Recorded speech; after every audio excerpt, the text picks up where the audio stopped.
본 4장에서는 데이터 분석 기술을 소개해 드리는데요.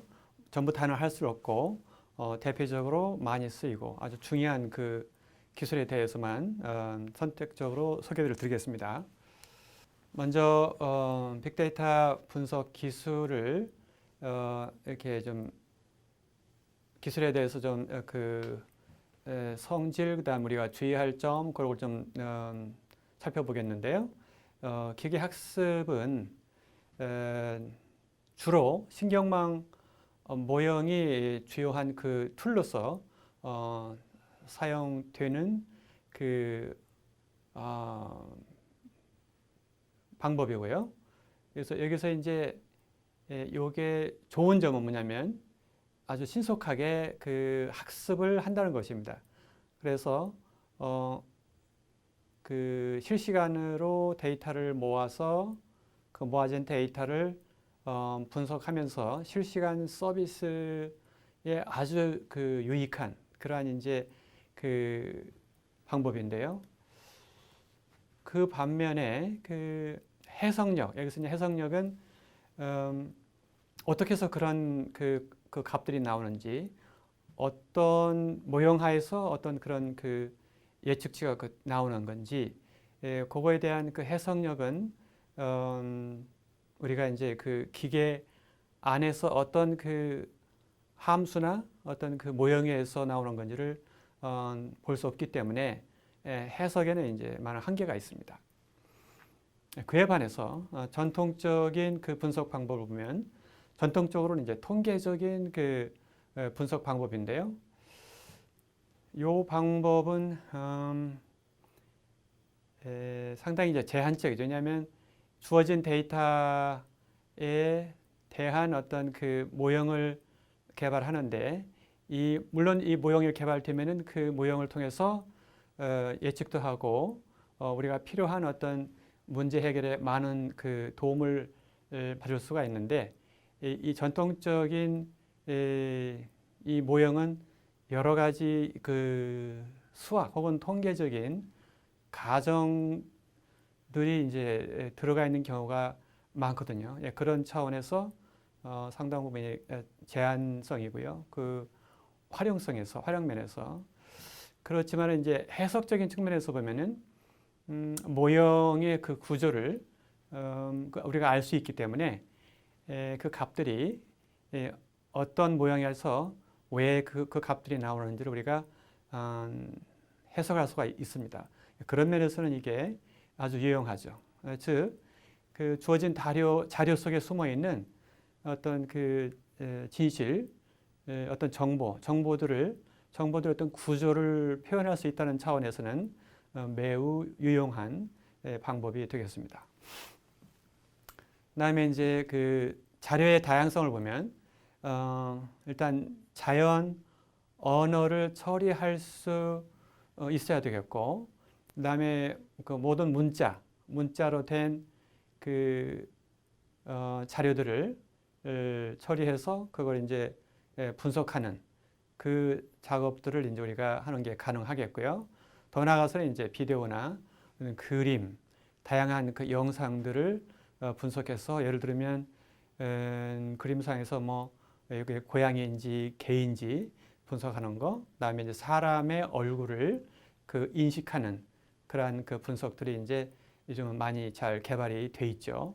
그리고 이제 텍스트 분석에 있어서도 그 주어진 어떤 그 문서가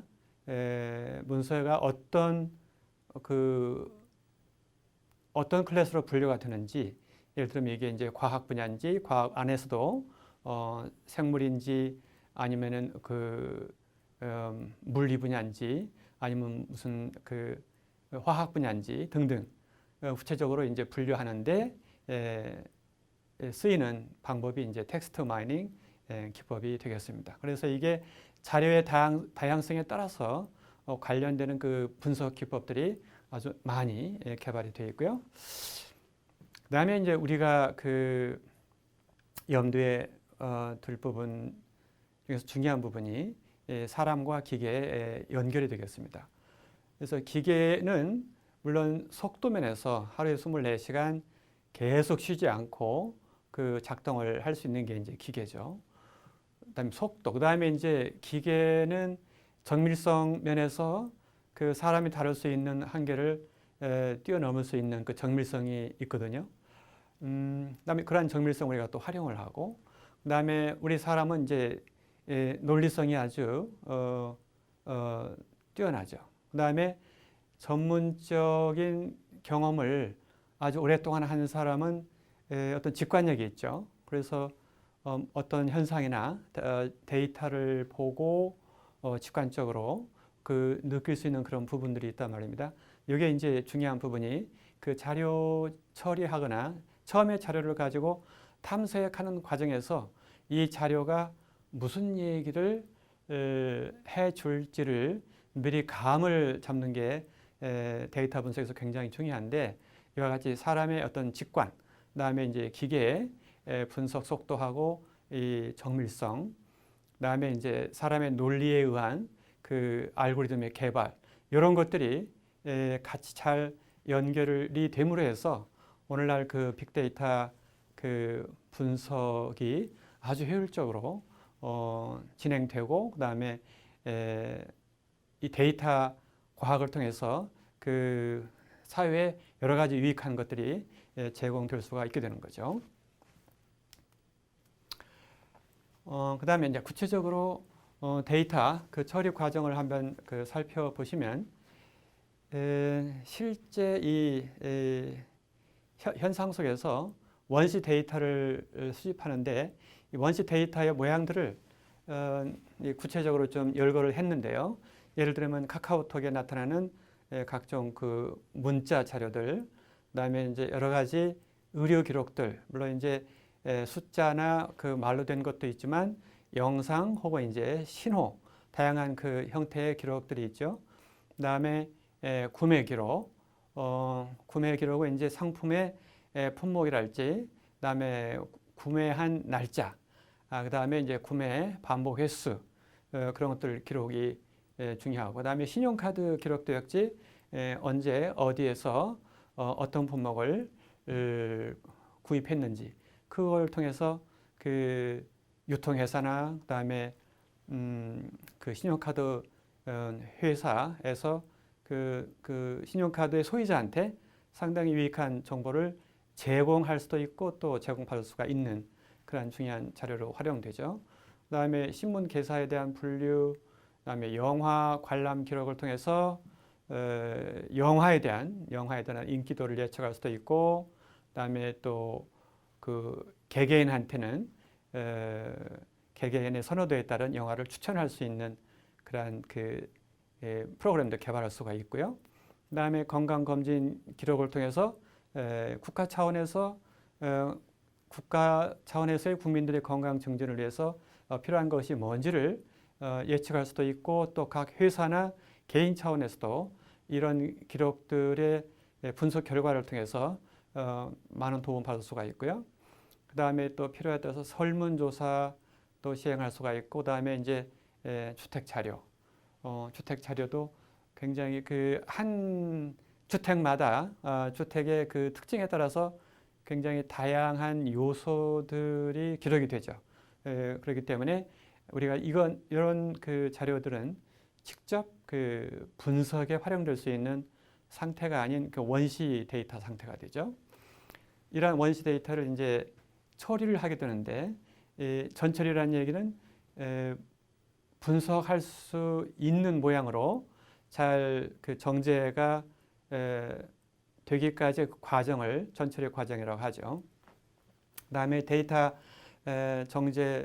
정제는 이제 이 분석에 알맞는 그러한 그 형태로 데이터를 잘 이제 정리한 상태가 되었고, 이 데이터는 이제 바로 그 전통적인 분석 방법에 의해서 분석할 수 있는 그 모양으로 되어 있죠. 그래서 바로 이제 이건 데이터를 분석할 수 있고, 데이터를 이렇게 분석하게 되는데, 여기서 우리가 이제 그 분석하는 사람은 어떤 그 부분을 점검을 해야 되느냐 하면, 어떤 데이터가 필요한가? 지금 데이터 분석을 해야 되는데 이게 과연 이 데이터가 분석 목적에 맞는 건가, 아니면은 더 필요한 것이 없는지, 그러한 그 데이터의 적합성이랄지 어떤 타당성, 그런 것들을 이제 점검을 해야 되겠죠.